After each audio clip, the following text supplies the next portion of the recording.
All right, welcome back. Another episode of Inside the Game. Quick little video we're gonna drop right now, man. News just broke.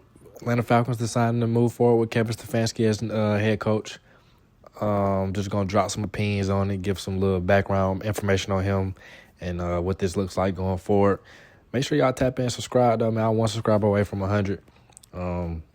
Last video did pretty good where we talked about this and some candidates. Stefanski definitely was brung up.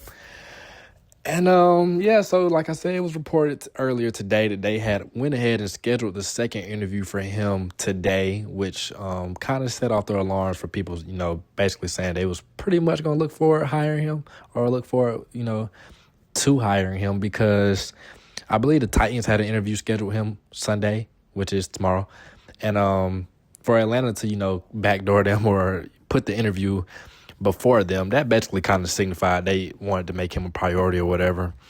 I know he's kind of a polarizing figure amongst the fan base or amongst the league, I guess. I mean, I don't really see the legit gripes with him, in my opinion, because I think the Baltimore Ravens owner said a good point where he said during this coaching cycle, you are going to have to look at some guys who 5 to 7 years ago were the hotshot coordinator. But, they went to a certain situation where there was bad quarterback play, just a bad situation. And, they looked bad, or maybe they didn't look bad, but it just wasn't the given results. And, it's a couple of those guys in that situation right now. And I think Kevin Stefanski was one of them. We all know, if you follow football, the Cleveland Browns are a you-know-what show.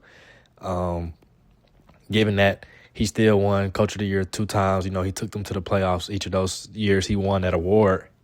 I believe he even won a playoff game, if I'm not mistaken. And, when you hear crazy stats like the Browns haven't won a playoff game in 40 years, haven't been to the playoffs in X amount of years, I mean, what do you expect? So we have a lot of people going off of his win-loss record, which I believe is like 46-58. But, Bill Belichick is seen as the greatest head coach of all time, and his record is about the same with the Browns. So if he couldn't do it, are we really going to judge this guy because he couldn't either? Like, if you look at it, like I said, he was the hot shot coordinator due to his time in Minnesota. He got hired off of 1 year being the OC. That just goes to show you that his work was, he was a sought after commodity. I don't think if you look at it critically, you can say that the fault lies with him necessarily. I mean, if you look at the Browns, we all know they pretty much tanked their organization when they made the Deshaun Watson move. That was not a move he endorsed. His team came out and said it's not a move he endorsed after he got fired. They put it out there and let it be known. That was a move by the owner. When you give a quarterback, $250 million guarantee, however much it is, for 5 years, that was an unprecedented contract at the time. And you give up that amount of draft capital, you're not going to be able to put anything else into your team. And the Browns were not a team that was a quarterback away from competing for a Super Bowl. So when you do said move and, oh, by the way, the quarterback doesn't play, and when he does play, he doesn't play up to standard or up to par. And also, he really doesn't match Kevin Stefanski's system. So you have Stefanski either trying to make a system to fit around Watson, or you have Watson trying to fit into Stefanski's system. Either way, it's just not a match. So like I said, the assets are gone. He's constantly injured on top of the off-the-field things he had going on. And it's just not a good situation. So then you have the 17 amount or whatever X amount of quarterbacks that he had to coach or try to run an offense with on top of the offensive talent not being impressive as it is. And it's not hard to see why, 46-58 or a sub 500 record is the case. I know a lot of people, are enamored with Mike McDaniels or whatever, but I'm pretty sure his record is below 500 as well. He's coming off of 2 losing seasons as well. He hasn't won a playoff game. So this whole coaching cycle was nothing but retreads. If you look at it, Robert Saleh, Brian Flores, all of these guys have had their opportunities. They've remade themselves, and they're trying to get back out there. Kevin Stefanski at this point was sought after by almost, a lot of teams, or if not every team that had an opening. And besides Harbaugh, you're not going to find a list of 3 coaches or 35 coaches out there, and Kevin Stefanski is not on all of those lists. So, you can't really tell me that he did such a bad job with the Browns, but yet everybody is after him. Granted, sometimes these teams do trip and they seek after coaches that mess up time and time again, but I'm not going to judge a guy for his tenure with the Browns. If I'm going to look at it, I'm going to look at it as like, he got 2 Coach of the Year. They don't just hand Coach of the Year out. For him to be 11-5 and make the playoffs, the NFL saw that worthy enough to be Coach of the Year because they understand the context. He's with the Browns. So that's just what I think. I think a lot of people look at it. Clint Kubiak was a very popular candidate. I said in the last video, he was my first choice, but Kubiak, not Kubiak, but Stefanski was right behind him, just because I think Kubiak, a lot of people look at him as like a next McVay, a next Ben Johnson, Liam Cohen type, Kyle Shanahan, just that young upstart OC turned head coach. But I think the tracks were kind of laid down when Matt Ryan had his press conference, new president of football, when he said things like, they're looking for a guy who brings stability a bit, calm, cool president, can lead men. And it was a lot of rumors just that Atlanta really didn't want a first-year head coach again, just dating back to my time that I can, go back on watching the team. Mike Smith, I believe he was a first-year head coach. Dan Quinn, that was his first time. Arthur Smith, that was his first time. Raheem Morris, it wasn't his first time, but it had been a while since he, had an opportunity to be a head coach. So it's not his first time, but damn near. So, I can't be mad at a team for trying to go a different route because we've never really hired experienced head coaches. Last coaching cycle, they sought after Bill Belichick. They sought after Bill Belichick, and a lot of people had problems with that as well. So y'all want to bring up the win-loss record of Kevin Stefanski as a reason why he shouldn't be hired. But Bill Belichick's win-loss record was not enough legs to stand on for him to be worthy of the job. That's contradicting. Granted, y'all can say Bill Belichick fell off at X, Y, and Z, this and that, but some of y'all wanted Mike Tomlin. For a Super Bowl he won in 2008, Bill Belichick got 6 or 7? So, it's just a bunch of contradicting things going on. At the end of the day, I don't think it's more important to not like somebody or a head coach and say, oh, we'll just be in this situation another 3 years. I want whoever we get a head coach to succeed because them succeeding means we winning games, we're in the playoffs. That's all I care about. I don't know these people personally. I don't have a dog in the race. I don't have a dog in the fight. I probably shouldn't say dog in the fight with Atlanta Falcons, updates. But, like I said, I don't have no preference. I have my preferences, but at the end of the day, I just want what's best for the team. I want to win. I want to make the playoffs. We haven't been in the playoffs since 2017.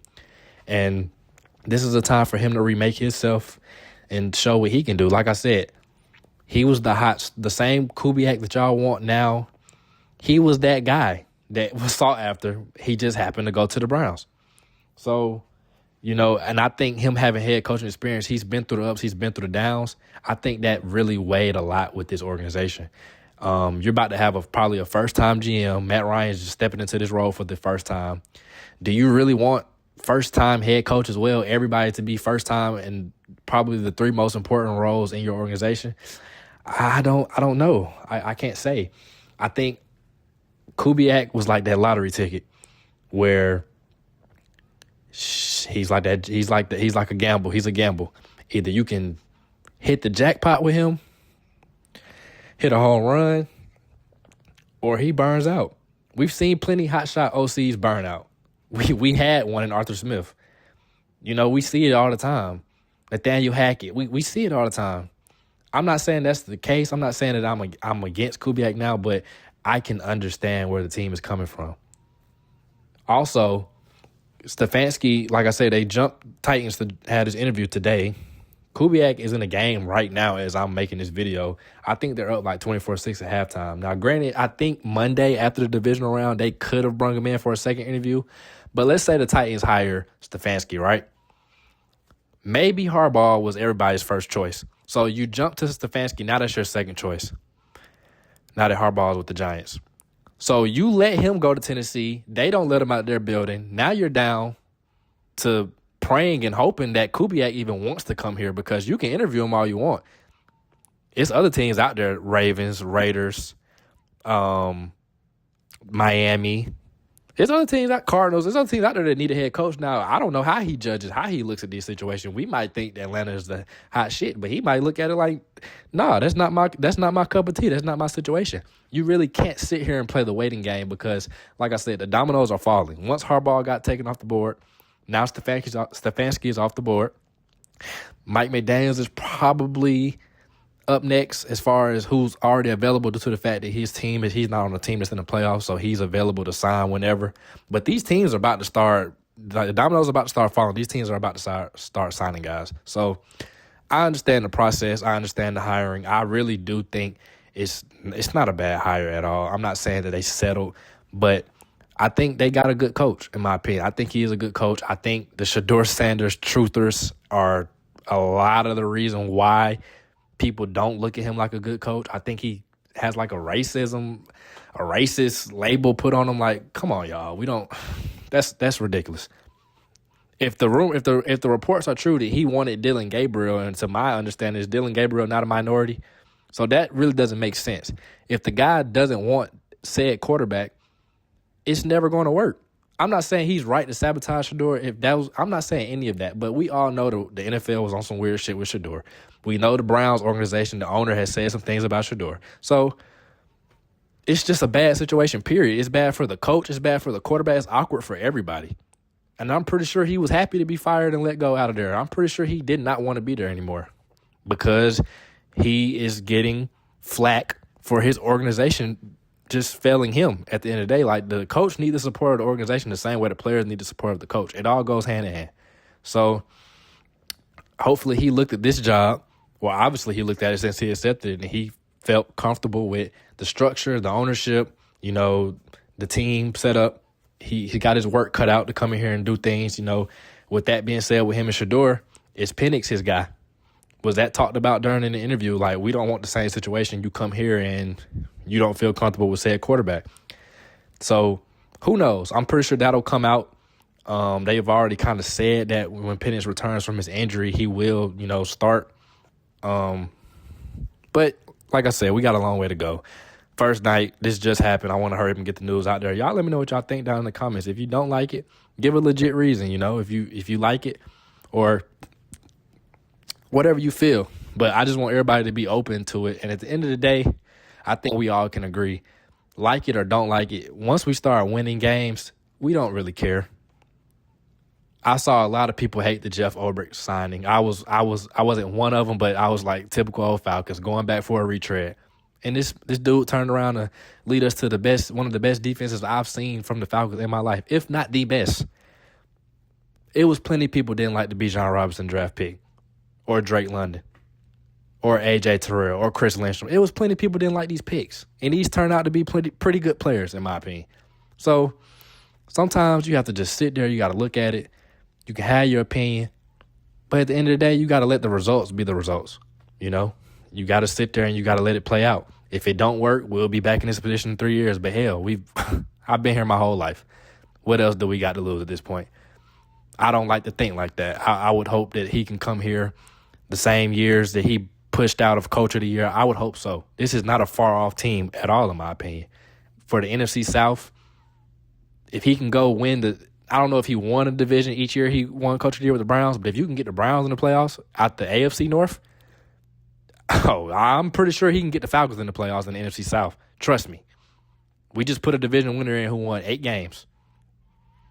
And we know Atlanta lost a lot of one-score games last year. If you win one more of those games, you're in the playoffs. It's not a far-off team. It's a lot of talent on this team. Any coach will be lucky to coach this team. And I'm pretty sure he's ecstatic. I think he's retaining Jeff Ulbrich. And I think that's a good move, in my opinion. Jeff Ulbrich, Arthur Blank made it a point to block interviews with him. And I like that. So at this point, it's about seeing who he retains on the staff. I think we do have a few coaches I would like to retain. Dwayne Ledford, the O-line coach. We got some guys on defense I would like to retain as well. So we'll see. This was the first domino to fall. We'll see if we get a GM now. We'll come back with that report. But like I said, man, let me know what y'all think. I'm open for all opinions. Like I said, ain't nobody right or wrong. But at the end of the day, like I said, man, just be open to it. And the only thing that matters is the results. It's the only thing that matters. So appreciate y'all, man. Like I said, just want to get a quick video out there. Definitely make sure you like, comment, subscribe, tap into the socials, man. And I'm out.